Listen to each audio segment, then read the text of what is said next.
Hello guys. So welcome back to another video. So the part 1, last video we discussed yung basics of fractions. Then diniscuss natin yung types of fractions as well as paano mag-add subtract doon sa iba't ibang types. Ngayon, continuation tayo. Let's talk about multiplication. Ayan, multiplication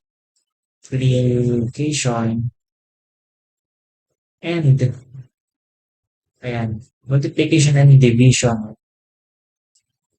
of fractions. Okay? So, without further ado, guys, start na ulit tayo. Okay, so, start tayo sa simple. Simple, ano ulit yung definition? Mas malaki yung denominator. So, 1/2 times, let's say, 3/4. So, ano yung rule dyan, guys? So, yung rule dyan, tandaan nyo lang to. So, i-rewrite ko muna siya into variables, A over B. A is any number, B is any number, as long as B, wait lang, sulat ko muna to. Yan. Ang lahat ng variables na yan is any number as long as yung B saka D is not equal to 0. Kasi kapag 0 yung denominator, hindi mo siya pwedeng i-divide, it will be undefined. Okay? So, bawal mo 0 yan. Pero they can be any number. So, kapag ita-times mo sila, yung magiging sagot is AC over BB.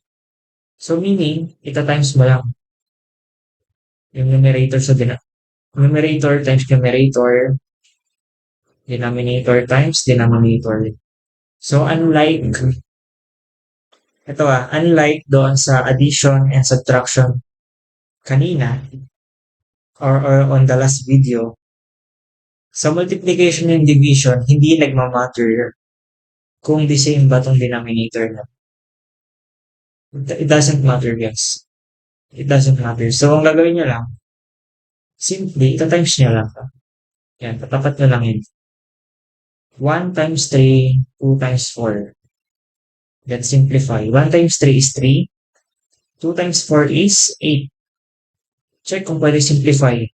May number ba na divisible sila parehas? Na pwede mong i-divide sa kanila? 3 is divisible by 3.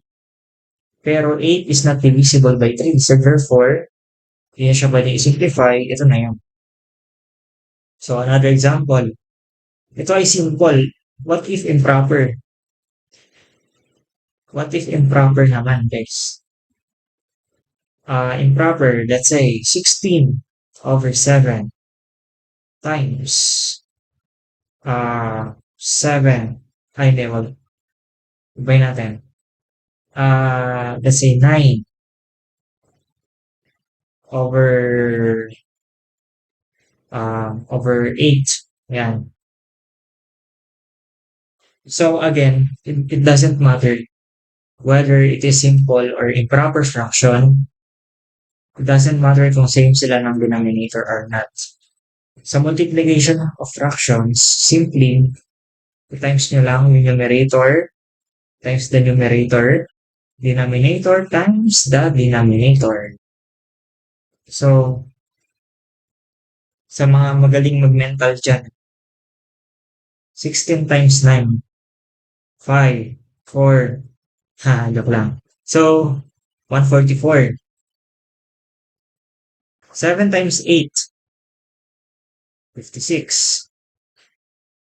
Okay. So, wait lang. Provide tayo ng space, guys. So, pag-usapan natin dito yung yung kanina ko pang dinidiscuss na simplification. Paano ba simplify yung mga numbers na to? Paano ba namin malalaman na kailangan siya i-simplify at kung simplified na ba siya? Okay. So, kung makikita nyo, ang laki ng number yun.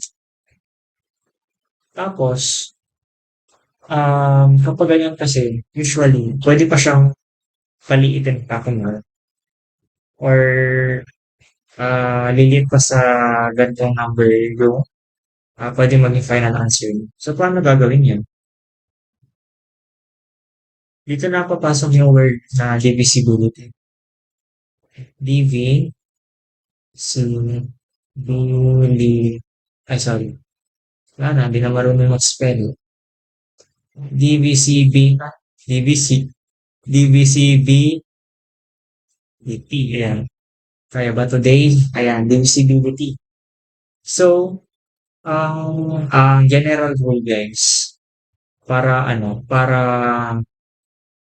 um, siguro madalian kayo sa pag-simplify, mag-start kayo with 2 and 3 muna. Okay? So, ibig sabihin, ano ba ibig sabihin ko dito? I-divide nyo yung numerator at yung denominator by the same number. Ulitin ko, sa pag-simplify, mag-divide tayo. Okay? Tapos, yung number na i-divide natin dapat parehas sa numerator and denominator. Tapos, kaya nasabi ko, magsimula muna tayo sa 2 saka 3. Okay? So, if familiar ka sa multiplication table, alam niyo naman na kapag yung dulo ay even, automatic yan, divisible siya by 2. So, alam mo na agad na kapag dinivide mo sa 2 to, full number yung lalabas. Kasi di ba ganun yung rule sa divisibility? Dapat yung answer ay whole number. Para matawag ng divisible. So, 144 divided by 2 ay 72. 56 divided by 2 ay 28. Again, check nyo. Ito na ba yung final? Wala na bang number sa multiplication table na kapag i-divide mo sa parehas na numerator at denominator, ay ang sagot ay whole number? Wala na ba? Meron pa, di ba? Kasi, kung mapapansin nyo ulit, ang kanilang dulong number ay even. So, ibig sabihin, pwede pa pala sa 2. Pwede pa. So, 72 divided by 2, 36. 28 divided by 2, 14. Final na ba yan? Pwede pa rin, di ba? Ganun ulit. Even, even. So, try mo ulit yung 2. 36 divided by 2, 18. 14 divided by 2, 7. So, check mo. Ito na ba yung pinaka-simplest form? Final answer na ba to? Kung hindi na nag-work yung 2, try mo sa 3. Try mo sa 3. 18 divided by 3, 6. 7 divided by 3. Ano yung sagot? Decimal. Mali na yun. Kasi, kapag decimal yung lalabas, again, it is not divisible. Dapat, ang sagot ay whole number or walang decimal. So, kung may decimal, hindi siya divisible. So, makukonclude mo na ito na yung final answer. Diba? By just using this, dalawa lang. So, ilang beses tayong nag-divide sa 2, guys. So, ito yung una. First one, nag-divide tayo. Pangalawang divide. At pangatlong divide. Pangatlo. So, ibig sabihin, 3 beses tayo nag-divide sa 2. So, ano yung ano niya? Kasi ito, medyo matagal to be honest. Kasi isa-isayin mo pa siya 2. Kung pwede mo naman maisip yung isang number na divisible sila doon parehas. Isang divided na yun, guys. So, paano malalaman yun? Diba 3 beses tayo nag-divide? Tapos sa 2. Sa times mo lang yun. Unang 2, times mo sa pangalawang 2, times mo sa pangatlo. Again, 3 beses tayo nag-divide. First time, second time, third time. 2 times 2 times 2 is equal to 2 cubed or the same as 8. So, ibig sabihin, 144 divided by 8 ay 18. 56 divided by 8 ay 7. Okay? So, kung na-determine mo kagad from the start na yung 8 is divisible sila doon, parehas. Ibig sabihin, halimbawa, kabisado mo yung multiplication table, tapos alam mo na 144 and 56 divided by 8 ay whole number lalabas. Kahit huwag mo nang gawin yung divided by 2 isa-isa. Dumiretso ka sa 8. Okay? Pero tinuro ko yung by 2, by 2, by 2. Kasi hindi naman lahat kayang ma-determine agad kung anong number sila divisible. Diba? So, kung medyo natatagalan ka sa 2, tatlong beses kang mag-divide, pwede mo i-level up. Try mo 4. Diba? 4. Baka pwede sa 4. So, practice guys man. Practice. Trial and error. Discover it kapag nagre-review kayo. For sure, you'll discover techniques with this. Pero ito yung pinaka main principle din. Okay? So, ayan na. Nakapag-times na tayo with ng improper fraction. Same na siya sa simple fraction, di ba? Doesn't matter kung um, same ang denominator or hindi. So, paano po sa mixed fraction? Okay, kung last time guys, yung mix, di na ako nagpakita ng sample, di ba? Paano mag-add, o kaya subtract, and even times or divide. Hindi na ako magbibigay. Alam niyo kung bakit? Di ba nga, as mentioned, mixed fraction can be written also as an improper. Paano ulit? Pabilog, di ba? Pabilog. Yan. Times. Dito, plus. Yan. 2 times is 1. 2 times 1, 2. Plus, ito, plus 1. 3. 3 halves. So, yung mixed fraction, kaya siya i-convert guys into improper. So, kapag mag-add kayo, subtract, times or divide ng mixed fractions, i-apply nyo lang yung rules dito sa improper na tinuro ko last video and ito lang, just previously. Gets ba? Okay, so ngayon, proceed tayo sa division. Ito, medyo masaya to kasi ang usual na tinuturo sa school, let's say 1/2 divided by 3/4. Ang usual na tinuturo ng mga teacher, gagawin mo siyang times. Tapos babalik ta rin mo yung isa, 4/3. Tapos proceed kayo sa pag-times. 4/6. Simplify, divide by 2 parehas, 2/3. Final answer. Ganyan yung usual na tinuturo for the division, okay? Pero let me show you another way. Itong another way na ituturo ko is nagagamit ito sa higher maths, advanced maths dahil may mga numbers na in fraction form. Halimbawa, bibigyan ka ng fraction within a fraction. Nakakita na ba kayo ng ganun? Let's say 1/2 over 3/4. O, diba? Fraction siya. Tapos yung numerator niya fraction din. Denominator niya fraction din. O, diba? Nakakalito? So, dito na papasok yung next kong ituturo. Kapag naka-encounter kayo ng ganito, ang una niyong gagawin, mag-drawing kayo ng lines na ganito. Okay? So, i-connect nyo yung numerator ng sige, let's call this A, yung taas. B, yung baba. Okay? So, ang gagawin nyo, i-connect nyo by this line yung numerator ng A at yung denominator ng B. Next, connect nyo rin yung denominator ng A at numerator naman ng B. Tapos, draw an equal sign.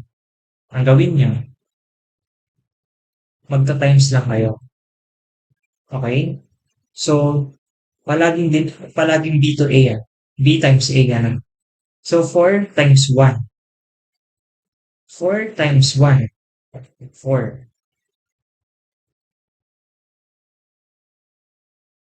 3 times 2. 6. Then yung sagot nila magiging single fraction na lang. Then simplify 2/3. Nalito?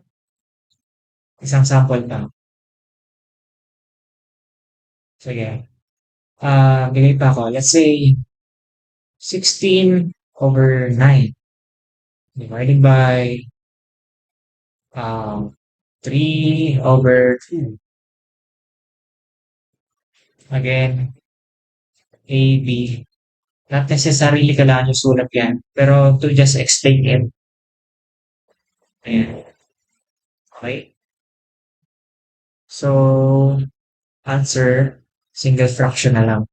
16 times 2, 32. Lagay nyo sa numerator. 9 times 3, 27. Check nyo guys kung pwede pa i-simplify ito. So, hindi sila divisible by 2. Kasi kapag i-divide mo yung 27 by 2, may decimal na lalabas. Check mo kung divisible by 3. 27 divisible by 3, 32, 8. Tapos check nyo 4, 5, 6, and so on. Kapag wala na, declare it as your final answer. Okay? So nagets nyo ba? Itong tinuro ko. So actually, the same lang naman ito dito sa tinuturo sa school usually. Okay? Bakit? Paano naging the same? I-convert natin siya. Parang i-translate natin siya. Paano basahin to? 16 over 9 over 3 over 2. Or, it can also be written or read as 16 over 9 divided by 3 over 2. So, 16 over 9 times, balik ta rin, 2 over 3. 16 times 2, ito, di ba? 16 times 2. Ito na yung drawing natin, no? Tapos, 9 times 3, ito siya. Okay? Nakuha ba? So, the same na sila. Pero, there are instances kasi guys na mas mabilis yung dinadrawing ko na lines. Para di nyo na kailangan isulat pa siya at magbaliktad-baliktad pa. Ano ibig kong sabihin? Kapag halimbawa, meron kayong 3 over 14, tapos, let's say, 3 over 7, ganyan. Imbis na isulat mo pa siya as 3 over 14 divided by 3 over 7, tapos gagawin daw, ganito, tapos ita-times ko siya, tapos babalik rin ko. Matagal, di ba? Matatagalan kayo dyan, guys. So, instead of that, connect nyo na lang. Ganyan. Basta tandaan nyo, itong outer times outer, numerator yan. Inner times inner, denominator. Okay? 3 times 7, 21. 14 times 3. Ang sagot? 42. Tapos, ayan, check nyo. Divisible ba? Kung mabilis yung mata nyo guys, makikita nyo na 21 times 2 is 42. So, you can just cancel this. Magiging 1, 2. So, 1 half. Okay. So, ayan yung isang case guys, ganito sa divide. Pero, there are cases din guys na ganito naman yung given. Whole number sa numerator divided by fraction sa baba. Wala na, di na applicable yung outer guys. Again, sulat ko para may pang notes kayo. A over B, isang malaking divide, C over B. Outer, numerator. Inner, denominator. So, ang sagot, ang outer muna, AB, tapos yung inner, BC. Okay? Pero, ito, hindi siya applicable. Tama ba? Kasi isa lang ito eh. Pero ano ulit yung palagi kong tinuturo? Kapag may whole number, imagine niyo palagi may over 1. Mapa 99 man yan, mapa 1, mapa 3, mapa 6, anything. May over 1. So, kapag may over 1 na, ano na siya? Fraction na siya. Tama ba? Okay. So, kung fraction na siya, di na to basta 2. Makikita niyo na siya as, di ba? 2 over 1. So, again, outer, inner. Yung outer will be sa numerator. 2 times 2, 4. Inner, 1. 4.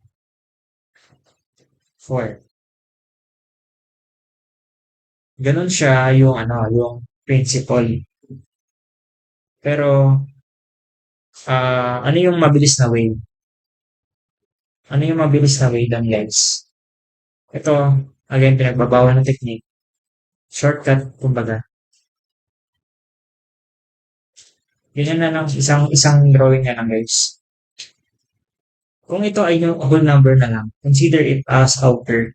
Outer lang yan ka. Okay? Tapos kakopy mo lang yung denominator. 2 times 2, 4. Copy mo lang to over 1. May 4 over 1 ka na. So, isa 16, tapos ito 3/4. Outer. 16 times 4. 64. Copy mo over 3. May sagot ka na. Di ba? So, yan yung isang another case sa pag-divide ng fraction. Ito na, last case na tayo, guys. Last case.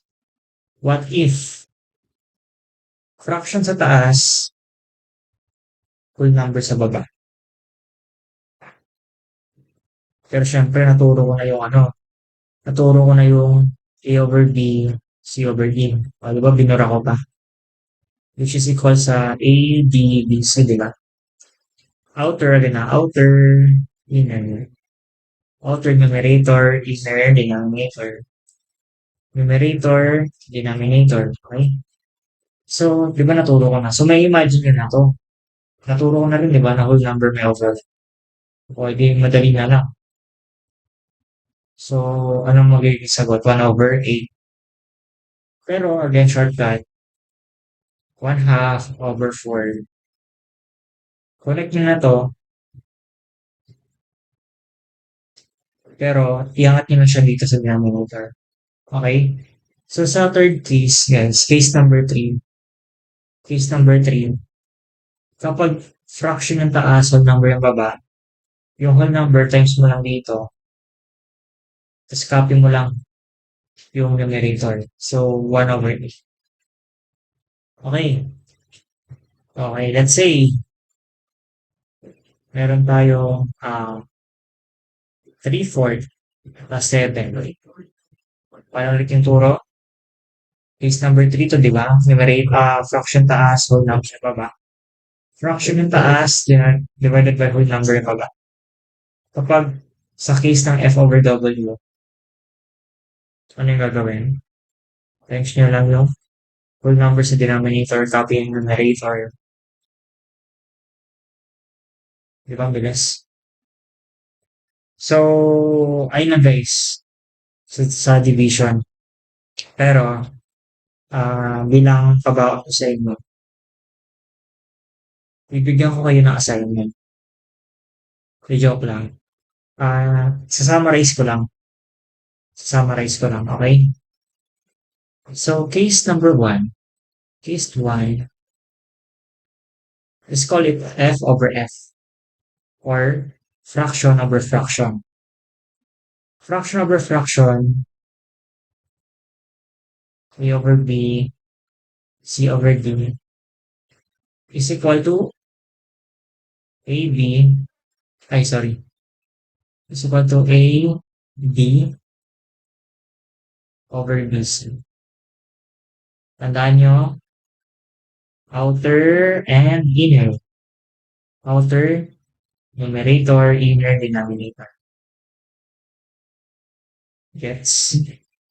Gets yan, syempre. Case number 2. Whole number yung taas, fraction ng baba. Whole number yung taas, fraction ng baba. Paano ulit gawin?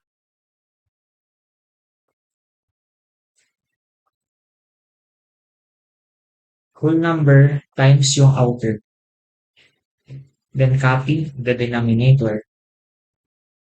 8 over 3. So kung isusulat natin siya sa ano guys, sa letters, whole number yung taas, A divided by B over C. Yun lang, di ba? So, sagot, AC over B. Okay? Final case, guys. Case number 3. Case number 3. Fraction over whole number. Fraction over whole number. Again, whole number times denominator. Then copy yung numerator. So, A over BC. So, please remember all of this because these are important in simplifying numbers in the future, especially sa mga advanced topics. So, make sure guys na nagsusulat kayo ng notes every time na manonood kayo ng video ko dahil magagamit nyo itong mga techniques na tinuturo ko para mas madalian kayo sa mga math subjects. So, that's it for this very quick tutorial guys now with basics of fractions. So, 2-part series lang siya. Make sure to watch both parts para magets nyo. And if meron akong nakaligtaan na topic, don't hesitate to comment. And gagawa natin ng video yan. And that's it. Yeah, that's it. So, thank you so much guys for watching again. Mag-aaral kayo na mabuti. See you on the next video.